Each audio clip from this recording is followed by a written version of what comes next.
অবসরে চলে গেলেন স্বর্ণপদকপ্রাপ্ত ইদুর মাগওয়া। ৫ বছরের দীর্ঘ কর্মজীবনে অসংখ্য মানুষের জীবন বাঁচিয়েছেন তিনি। এই ইঁদুরটির জন্ম আফ্রিকার তানজিয়ায়, তবে তার কর্মস্থল ছিল কম্বোডিয়ায়। মাগওয়া মূলত কম্বোডিয়ায় স্থল মাইন ও অবিস্ফোরিত বোমা খুঁজে বের করার কাজ করতেন। দেশটিতে বেসামরিক যুদ্ধ চলাকালীন সময়ে ৬০ লাখেরও বেশি মাইন মাটিতে পুঁতে রাখা হয়েছিল। এগুলো অপসারণে কাজ করা বেসরকারি সংস্থা হল ট্রাস্টের তথ্য অনুযায়ী ১৯৭৯ সাল থেকে এ পর্যন্ত স্থল মাইন বিস্ফোরিত হয়ে দেশটিতে ৬৪,০০০-এর বেশি মানুষ প্রাণ হারিয়েছেন। এখনও অনেক স্থল মাইন মাটির নিচে সচল রয়েছে। ধারণা করা হয় আগামী ১ দশক পরেও এই মাইনগুলো সচল থাকবে, যার বিস্ফোরণে অসংখ্য মানুষের জীবন চলে যেতে পারে। কিন্তু প্রশিক্ষণপ্রাপ্ত ইঁদুর মাগওয়ার কারণে বিগত ৫ বছর ধরে কম্বোডিয়ায় প্রচুর পরিমাণে স্থলমাইন ও অবিস্ফোরিত পদার্থ শনাক্ত করা সম্ভব হয়েছে। ৭ বছর বয়সী পুরুষ ইঁদুর মাগওয়াকে তানজানিয়া ভিত্তিক দাতব্য প্রতিষ্ঠান অ্যাপোপো প্রশিক্ষণ দিয়েছে।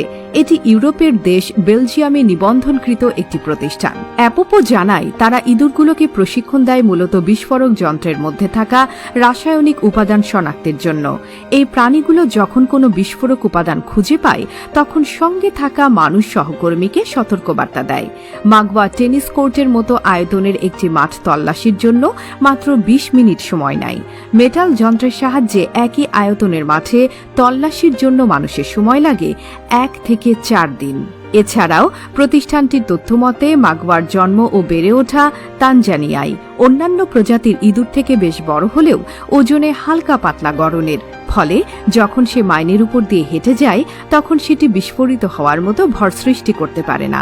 মাগওয়া তার দীর্ঘ ৫ বছরের কর্মজীবনে কম্বোডিয়ায় ৭১টি স্থলমাইন ও অসংখ্য অবিস্ফোরিত পদার্থ শনাক্ত করতে সক্ষম হয়েছে। এই বীরত্বপূর্ণ কাজের জন্য ২০২০ সালে যুক্তরাজ্য ভিত্তিক প্রাণী বিষয়ক দাতব্য সংস্থা People's Dispensary for Sick Animals তাকে স্বর্ণপদকে পদক প্রদান করেছেন। ওই স্বর্ণপদকে খোদাই করে লেখা থাকে প্রাণীর বীরত্ব ও কর্তব্যনিষ্ঠার জন্য। পূর্বে আরও ৩০টি প্রাণীকে বীরত্বের জন্য স্বর্ণপদক প্রদান হলেও সেবারই প্রথমবারের মতো কোনো ইঁদুরকে প্রতিষ্ঠানটির পক্ষ থেকে সম্মাননা দেয়া হয়েছিল। শুধু তাই নয়, অ্যাপোপোর ৭৭ বছরের ইতিহাসে মাগওয়াই প্রথম প্রাণী যে এই পদক অর্জন করে। প্রতিষ্ঠানটির মহাপরিচালক জ্যান ম্যাকলাফলিন বার্তা সংস্থা অ্যাসোসিয়েটেড প্রেসকে বলেছেন, অ্যাপোপোর সঙ্গে মাগওয়ার কাজ সত্যিকার অর্থেই অনন্য ও অসাধারণ। তবে সাহসী ও সম্মানিত ইঁদুর মাগওয়া তার দীর্ঘ ৫ বছরের সফল কর্মজীবনের ইতি টেনে অবসরে চলে যাচ্ছেন।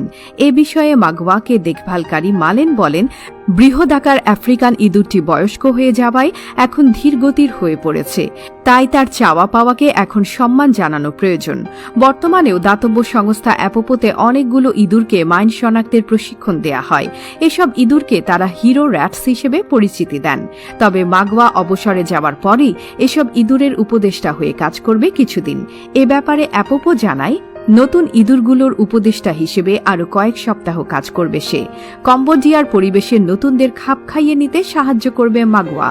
সে সাথে মালেনও বলেন, দক্ষতার দিক দিয়ে এখন পর্যন্ত মাগওয়ার সমপর্যায়ের কেউ নেই।